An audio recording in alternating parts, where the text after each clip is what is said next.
آپ لوگوں نے یہ تو سن رکھا ہوگا کہ جسے اللہ رکھے اسے کون چکھے، یعنی جس کی حفاظت بذات خود خدا کی ذات کرے اس بندے کو دنیا میں کوئی بھی چیز نقصان نہیں پہنچا سکتی۔ اب اسی کے متعلق ایک حدیث مبارکہ آپ کو سناتا ہوں۔ حضرت عاصم بن ثابت رضی اللہ تعالی عنہ سرکار دو عالم صلی اللہ تعالی علیہ وآلہ وسلم کے بہت ہی پیارے صحابی ہیں اور بہت ہی ماہر جنگجو ہیں، یعنی بڑی مہارت کے ساتھ وہ جنگ لڑا کرتے تھے۔ اب سرکار دو عالم صلی اللہ تعالی علیہ وآلہ وسلم اس صحابی سے اتنی محبت کیا کرتے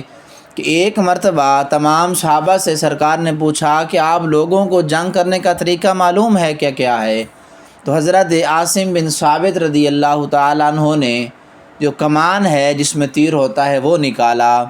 اور سرکار کو یہ عرض کرنے لگے کہ یا رسول اللہ، کہ جب ہمارا دشمن 100 میل کی دوری پر ہو تو اس وقت ہم تیر کے ساتھ اس کا مقابلہ کریں گے، جب قریب آ جائے گا تو ہم اس کا مقابلہ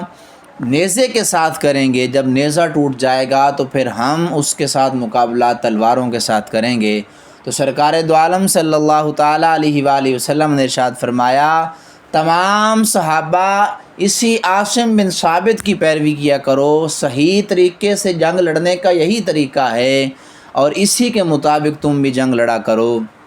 اب جنگ جو ہے وہ لڑا کرتے۔ اب سرکار دو عالم صلی اللہ تعالی علیہ وآلہ وسلم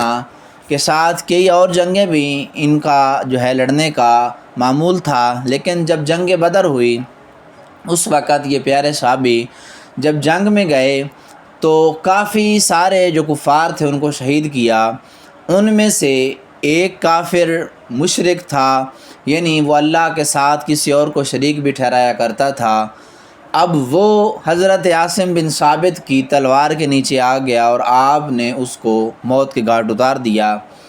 اب مرنے سے پہلے زخمی حالت میں وہ اپنی ماں کے پاس پہنچا اور وہ خاندانی اعتبار سے بڑا امیر تھا، کسی وزیر اور بڑے بادشاہ گھرانے کے ساتھ تعلق رکھا کرتا تھا۔ اب مرنے کے وقت اس نے اپنی ماں کو بتایا کہ مجھے فلاں آدمی نے مارا ہے، تو ماں غصے میں آ کے کہنے لگی کہ مجھے فلاں کی قسم، یعنی جو ان کا خدا ہوا کرتا، بت وغیرہ ہوا کرتے، اس کی قسم اس ماں نے اٹھائی اور کہا کہ میں عاصم بن ثابت کا گردن کٹوا کر اس کا ایک پیالہ بنوا کر اس کے اندر شراب پیوں گی، یعنی اس نے قسم اٹھائی کہ میں اس صحابی کی گردن لازمی جو ہے وہ کٹواؤں گی، اور آپ جو یہ صحابی تھے ان کی قتل کروانے پر 100 اونٹ جو ہے اس کا انعام رکھ دیا۔ اب سرکار دو عالم صلی اللہ تعالی علیہ وآلہ وسلم کے پاس کچھ لوگ آئے جو پہلے کافر تھے، سرکار کی بارگاہ میں آئے، آن کے عرض کرنے لگے کہ پہلے ہم کافر تھے لیکن اب ہم مسلمان ہو چکے ہیں، ہمیں کچھ صحابہ عطا فرما دیجئے جو ہمیں دین کا علم سکھائیں اور ہمیں پکا مسلمان بنا دیں۔ اب سرکار دو عالم صلی اللہ تعالی علیہ وآلہ وسلم کی بارگاہ میں اس وقت عاصم بن ثابت بھی موجود تھے۔ آپ نے حضرت عاصم بن ثابت اور ان کے ساتھ کچھ دیگر صحابہ کو بھیج دیا کہ آپ ان کے ساتھ جائیں اور ان کو دین کی جو تعلیمات ہیں وہ سکھائیں۔ راستے میں جا رہے تھے تو وہ جو بظاہر مسلمان بن کے آئے تھے لیکن ان کے دل میں کفر چھپا ہوا تھا، وہ انعام کے لالچ کی وجہ سے آئے تھے، انہوں نے حضرت عاصم بن ثابت کو اور دیگر صحابہ کو کہا کہ اپنے ہتھیار ڈال دو، ہم مسلمان نہیں ہیں، ہم کافر ہیں، ہم تمہیں قتل نہیں کریں گے بلکہ ہم تمہیں مکہ میں جا کر بیچ ڈالیں گے۔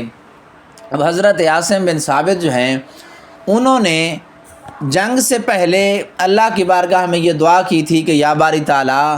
مجھے موت اگرچہ دے دینا لیکن کبھی بھی جو کافر اور مشرک ہیں ان کی غلامی نصیب مجھے نہ کرنا۔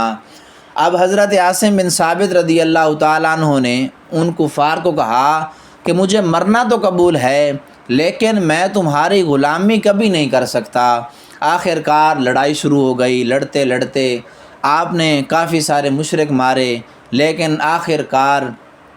آپ کے اوپر ایک ایسا حملہ ہوا کہ جس کی تاب نہ لاتے ہوئے آپ اس دنیا فانی سے چلے گئے، اور آخری دم تک آپ نے یہ دعا کی کہ یا باری تعالیٰ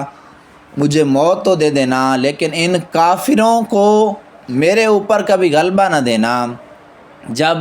آپ شہید ہو گئے تو کافروں نے چاہا کہ ان کی گردن کاٹ کے اس جو لڑکا فوت ہوا تھا، جس کو اس صحابی نے شہید کیا تھا، مارا تھا، اس کے پاس لے جائیں تاکہ اس کے پاس سے 100 اونٹ کا جو انعام ہے وہ وصول کریں۔ اب سرکار دو عالم صلی اللہ تعالیٰ علیہ وآلہ وسلم کے اس پیاری صحابی کی اللہ رب العزت نے اس طرح مدد کی کہ جب وہ شہید ہو کے زمین پہ سو رہے تھے تو اس وقت اللہ رب العزت نے جو شہد کی مکھیاں ہوتی ہیں ان کا ایک گروہ بھیجا جو آن کر کافروں کے منہ پہ بیٹھ جاتا، کبھی ان کی آنکھوں پہ لڑتا، کبھی سارے جسم پہ ان کو ڈستا رہتا، اور کفار جو ہے وہ حضرت عاصم بن ثابت رضی اللہ تعالیٰ عنہ کی گردن نہ کاٹ سکے۔ اور آخر کار کافروں نے یہ مشورہ کیا کہ شام تک چھوڑ دیتے ہیں، شام کو جب یہ شہد کی مکھیاں گھروں کو واپس لوٹ جائیں گی اس وقت حضرت عاصم کی گردن کاٹ کے اس مرنے والے مشرک کی ماں کے پاس لے جائیں گے اور ان سے 100 اونٹ کا انعام وصول کریں گے۔ لیکن پھر بھی اللہ رب العزت نے سرکار کے اس پیارے صحابی کی مبارک لاش کی حفاظت فرمائی، اور اللہ رب العزت نے رات کے وقت اتنی تیز اور موسلا دھار بارش جو ہے وہ آسمانوں سے اتاری کہ وہ بارش اس حضرت عاصم بن ثابت رضی اللہ تعالیٰ عنہ کی مبارک لاش کو بہا کے لے گئی، اور کافروں کا جو پلان تھا، کافروں کا جو پروگرام تھا وہ درا کا درا رہ گیا۔ اس پوری جو حکایت ہے حدیث مبارکہ اس سے معلوم ہوا کہ حضرت عاصم بن ثابت جو ہیں انہوں نے سچے دل کے ساتھ اللہ پر ایمان رکھا تھا اور سچے دل کے ساتھ اللہ کے ساتھ لگاؤ لگایا تھا، تو اللہ رب العزت